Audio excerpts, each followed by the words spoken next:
أعوذ بالله من الشيطان الرجيم بسم الله الرحمن الرحيم إن في ذلك لآيات للمتوسمين وإنها لبسبيل مقيم إن في ذلك لآية للمؤمنين.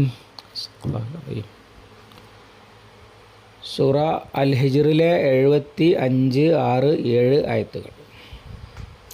ഇന്ന ഫീ ദാലിക, നിശ്ചയം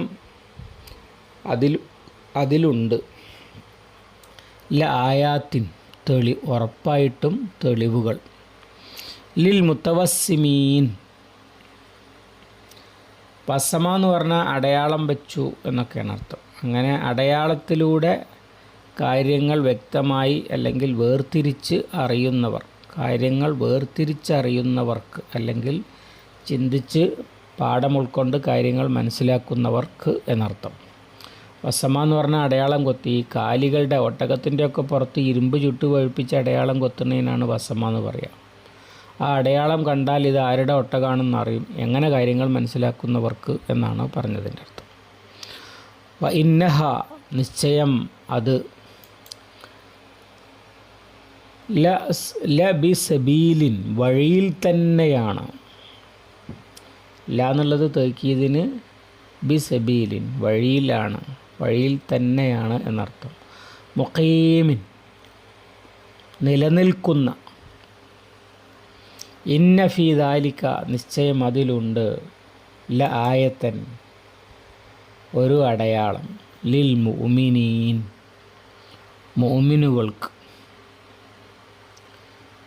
ലൂത്ത് നബി അലൈഹി സ്വലാമിൻ്റെ ജനത കീഴ്മേൽ മറിക്കപ്പെടുകയും കടലായി മാറുകയും ചെയ്ത സ്ഥലം, അതേ സംബന്ധിച്ചാണ് പറയുന്നത്.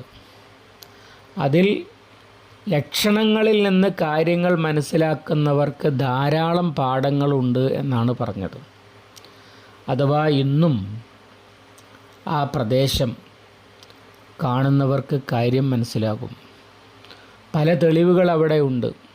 നേരത്തെ സൂചിപ്പിച്ചതുപോലെ 2000-ലധികം ഖബറുകളുള്ളൊരു ഖബർസ്ഥാൻ അവിടെ ഉണ്ട്. എന്നാൽ ഒരു നഗരം അവിടെ ഇല്ല. മുങ്ങിത്തപ്പാൻ പോലും പറ്റാത്ത വിധം ലവണാംശം കൂടുതലുള്ള ജലമാണ് അവിടെ ഉള്ളത്. മൊത്തത്തിൽ ഒരു ഭീകരാന്തരീക്ഷം നിലനിൽക്കുന്ന ഒരവസ്ഥ നമുക്ക് ചാവുകടലിൻ്റെ ഭാഗത്ത് കാണാൻ കഴിയുന്നതാണ്. അതൊക്കെ കണ്ട് മനസ്സിലാക്കുന്ന ആളുകൾക്ക് ഭൂമിയിലെ ഏറ്റവും താഴ്ന്ന പ്രദേശമായിട്ടാണ് ചാവുകടൽ കണക്കാക്കപ്പെടുന്നത്. അഥവാ ചാവുകടൽ നിൽക്കുന്ന അതിൻ്റെ തീരം തന്നെ ഭൂമിയിലെ ഏറ്റവും താഴ്ന്ന സ്ഥലമായിട്ടാണ്. മറ്റു പ്രദേശങ്ങളിൽ നിന്ന് അങ്ങോട്ട് ഒരുപാട് നേരം വാഹനം ഇങ്ങനെ ഇറക്കമിറങ്ങി ചെന്നാണ് ചാവുകടലിൻ്റെ അടുത്തെത്തുക. അവിടെയുള്ള അടയാളങ്ങളിൽ നിന്ന് കാര്യങ്ങൾ മനസ്സിലാക്കുന്നവർക്ക് ആ പ്രദേശം തന്നെ ഒരു വലിയ പാഠപുസ്തകമാണ് എന്നാണ് പറഞ്ഞതിൻ്റെ അർത്ഥം. വൈന്നഹ ലബി സബീലിൻ മുഖീം, അതൊരു അജ്ഞാതമായ സ്ഥലത്തല്ല.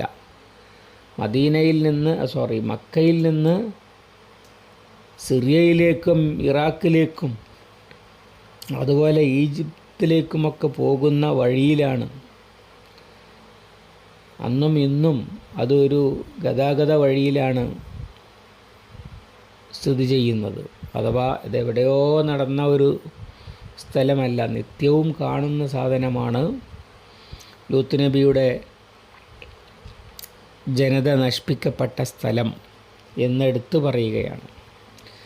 ഇന്ന ഫീ ദാലിക ലആയത്തൻ ലിൽ മുഅ്മിനീൻ, നിശ്ചയം മുഅ്മിനുകൾക്ക് അതിലൊരു പാഠമുണ്ട് എന്ന് പറഞ്ഞാൽ അത് അന്ന് മുഅ്മിനുകൾ രക്ഷപ്പെടുത്തപ്പെടുകയും അവരുടെ എതിരാളികൾ തകർക്കപ്പെടുകയും ചെയ്തു. അഥവാ എതിരാളികൾ, മുഅ്മിനീങ്ങൾ ചിന്തിക്കുക ഇവരെന്താണ് ഇനിയും അല്ലാഹു തആല ഇങ്ങനെ വെച്ച് പൊറുപ്പിക്കുന്നത് എന്നാണ്. എന്നാൽ സമയമാകുമ്പോൾ ഏത് ശത്രുവിനെയും നശിപ്പിക്കും, അതിൻ്റെ മുമ്പ് നശിപ്പിക്കുകയുമില്ല. എന്നാൽ വേണ്ട സമയത്ത് അല്ലാഹു തആല ഇടപെടുകയും മുഅ്മിനുകളെ രക്ഷിക്കുകയും ചെയ്യും എന്ന ഒരു വലിയ ഗുണപാഠം അതിനെയാണ് ആയത്ത് എന്ന് അഥവാ അടയാളം, തെളിവ് എന്നൊക്കെ ഉള്ള അർത്ഥത്തിൽ ഇവിടെ പറയുന്നത്. നബി സല്ലല്ലാഹു അലൈഹി വസല്ലമയുടെ എതിരാളികളുടെ കാര്യത്തിൽ അദ്ദേഹത്തിനും അനുയായികൾക്കുമുള്ള ആയത്ത് എന്നാണ് അന്ന് പറഞ്ഞതിൻ്റെ അർത്ഥം. അഥവാ മക്കാ മുശ്രിക്കുകൾ അള്ളാഹു നിശ്ചയിച്ച ഒരു പരിധി അത് അക്രമം കൊണ്ട് മുറിച്ച് കടക്കുമ്പോൾ അപ്പോൾ അവരെ നശിപ്പിക്കുകയും വിശ്വാസികളെ രക്ഷപ്പെടുത്തുകയും ചെയ്യുക എന്നത് അള്ളാഹുവിന് കഴിയാത്ത കാര്യമല്ല എന്ന അടയാളമാണ്, എന്ന തെളിവാണ് മൂമിനുകൾക്ക് ആ പ്രദേശത്തെക്കുറിച്ചുള്ള അറിവും നൽകുന്നത് എന്ന് ചുരുക്കം. അള്ളാഹു സുബ്ഹാനഹു വ തആല അവൻ്റെ ഇഷ്ടദാസന്മാരായി ജീവിച്ച് മരിക്കുവാൻ തൗഫീഖ് നൽകി നമ്മെ അനുഗ്രഹിക്കുമാറാവട്ടെ. അല്ലാഹുമ്മ അല്ലിംനാ മാ യൻഫഉനാ വൻഫഅനാ ബിമാ അല്ലംതനാ റബ്ബനാ സിദ്നാ ഇൽമൻ വഫഹ്മൻ വദിഖ്ഖത്തൻ വനദറ. അല്ലാഹുമ്മ ഇജ്അലിൽ ഖുർആന റബീഅ ഖുലൂബിനാ വനൂറ സുദൂരിനാ വജലാഅ ഹുസ്നിനാ വദഹാബ ഹമ്മിനാ വഗമ്മിനാ റബ്ബനാ തഖബ്ബൽ മിന്നാ ഇന്നക അൻത സമീഉൽ അലീം വതുബ് അലൈനാ ഇന്നക അൻത തവ്വാബുർ റഹീം വഗ്ഫിർ ലനാ യാ ഗാഫിറൽ മുദ്നിബീൻ വസല്ലല്ലാഹു അലാ മുഹമ്മദിൻ വഅലാ ആലിഹി വസഹബിഹി വസല്ലം വൽഹംദുലില്ലാഹി റബ്ബിൽ ആലമീൻ.